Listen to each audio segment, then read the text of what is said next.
একটা কন্ট্রোলড লটারির মাধ্যমে ডিসিএসপি নিয়োগ করা হয়েছে মধ্যরাতে। এই মধ্যরাতে যারা ডিসিএসপি নিয়োগ হয়েছে, আমরা তাদের আচরণকে সন্দেহজনক মনে করি। এখনই তারা একটা দলের দলদাস হিসেবে তারা মাঠে আবির্ভূত হতে যাচ্ছে। নির্বাচন কমিশনকে বলবো, এই এসপিডিসি এবং ওসি ইউনু সহ যারা এই পক্ষপাত দুষ্ট আচরণ করে এখন থেকে শুরু করেছে, তাদের বিরুদ্ধে যথাযথভাবে ব্যবস্থা নিতে হবে। এই বায়াসড, এই দলের প্রতি বায়াসড প্রশাসন দিয়ে, পুলিশ দিয়ে স্বচ্ছ নির্বাচন কোনোদিনও সম্ভব নয়।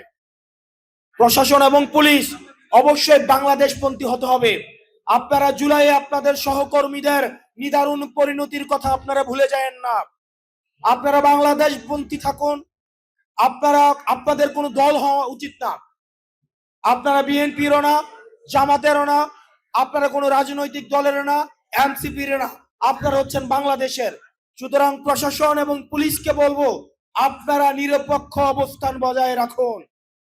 অত্যন্ত দুর্ভাগ্যজনক বিষয় হচ্ছে, আমরা দেখতে পাচ্ছি কিছু কিছু জেলায়, কিছু কিছু জায়গায় এসপি এবং ওসিরা বিএনপির পা চাটতে চাটতে তারা ব্যস্ত হয়ে যাচ্ছে।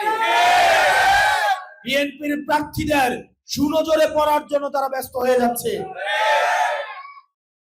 যারা এই কাজটা করবে, আপনাদের পরিণতি বেনজিরের মতো হবে, ওসি প্রদীপের মতো হবে। আমরা গুলির মুখ থেকে ফিরে আসা, আমাদেরকে ভয় দেখায় লাভ নাই। আপনারা যারা নির্বাচন ম্যানিপুলেট করার চিন্তা করছেন, নির্বাচন যদি কোনো কারণে ম্যানিপুলেট করা হয়, এই তরুণ প্রজন্ম বসে থাকবে না। প্রিয় ফেনীবাসী, আপনাদের আগামীর ভোট হোক আধিপত্যবাদের বিরুদ্ধে, আপনাদের আগামীর ভোট হোক সংস্কারের পক্ষে। আপনারা দেখতে পেয়েছেন গত ১.৫ বছর কোন কোন দল সংস্কারের বিপক্ষে অবস্থান নিয়েছে। তারা জন আকাঙ্ক্ষার বিপরীতে গিয়ে না ভোটের পক্ষে অবস্থান নিয়েছে। ছাত্রদের এবং জনতাদের দীর্ঘদিনের আকাঙ্ক্ষিত যেই বাংলাদেশের স্বপ্ন সংস্কারের মধ্য দিয়ে প্রতিফলিত হতে যাচ্ছিল, কারা সেটিতে বাধা দিয়েছে।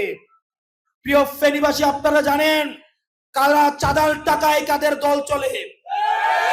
প্রিয় ফেনীবাসী, আপনারা জানেন প্রত্যেকটি পাড়া মহল্লায়, অলিতে গলিতে ছোট ছোট ব্যবসায়ী, ভ্যানওয়ালা, চা দোকানদার থেকে শুরু করে আমাদের যত বড় ব্যবসায়ী আছে, তাদের নাবিশ্বাস হয়ে গিয়েছে এই চাঁদাবাজ এবং দুর্নীতিবাজদের কারণে। গত ১.৫ বছর চাঁদাবাজ এবং দুর্নীতিবাজরা ট্রেইলর দেখিয়েছে। এটা ট্রেইলর, পিকচার আবি বাকি হে। গত ১.৫ বছর আপনারা দেখেছেন চাঁদাবাজ এবং দুর্নীতিবাজদের ট্রেইলর। পিকচার দেখবেন নির্বাচন হওয়ার পরে। আপনাদের আগামীর ভোট হোক সংস্কারের পক্ষে, আগামীর ভোট হোক আধিপত্যবাদের বিরুদ্ধে, আগামীর ভোট হোক হ্যাঁ ভোটের পক্ষে। প্রিয় ফেনীবাসী, আপনারা জানেন আমাদের দীর্ঘদিনের রাজপথের লড়াইয়ের অগ্রভাগের সৈনিক আমাদের মঞ্জু ভাই এই গণতান্ত্রিক সংস্কার জোটের পক্ষ থেকে এই ফেনীবাসীর প্রতিনিধিত্ব আগামীর সংসদে ইনশাল্লাহ করবেন। আমরা বিশ্বাস করি এই ফেনীবাসী কামার কোমর প্রবাসী খেটে খাওয়া মানুষ, যারা প্রতিনিয়ত নেতা বানায় কিন্তু নেতারা যাদেরকে মানুষ মনে করে না, এই ফেনীবাসী অবশ্যই অবশ্যই মঞ্জু ভাইকে সমর্থন দিয়ে সংসদে নিয়ে যাবে ইনশাল্লাহ।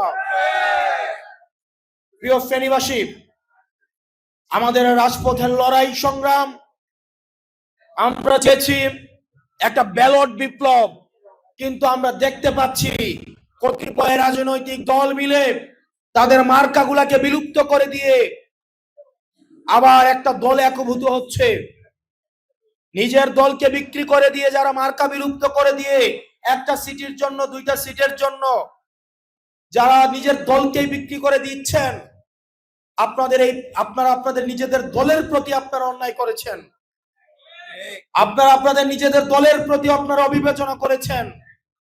2টা সিটের বিনিময়ে নিজেকে বিক্রি করে দিলেন। আমাদের দীর্ঘদিনের রাজপথে থাকা আমাদের অনেক সহকর্মী, আমাদের কাছাকাছি বয়সের ভাইয়েরা আছেন, আপনারা গণ আকাঙ্ক্ষার বিরুদ্ধে গিয়ে আপনারা দুইটা তিনটা সিটের বিনিময়ে নিজের মার্কা বিলুপ্ত করে দিয়ে অন্য একটা রাজনৈতিক দলের কাছে চলে যাচ্ছেন। এর থেকে দুঃখজনক আর কিছুই হইতে পারে না। আমরা চেয়েছিলাম এটা ব্যালট বিপ্লব, কিন্তু দেখতে পাচ্ছি কিছু রাজনৈতিক দল একটা বুলেট বিপ্লবের প্রস্তুতি নিচ্ছে।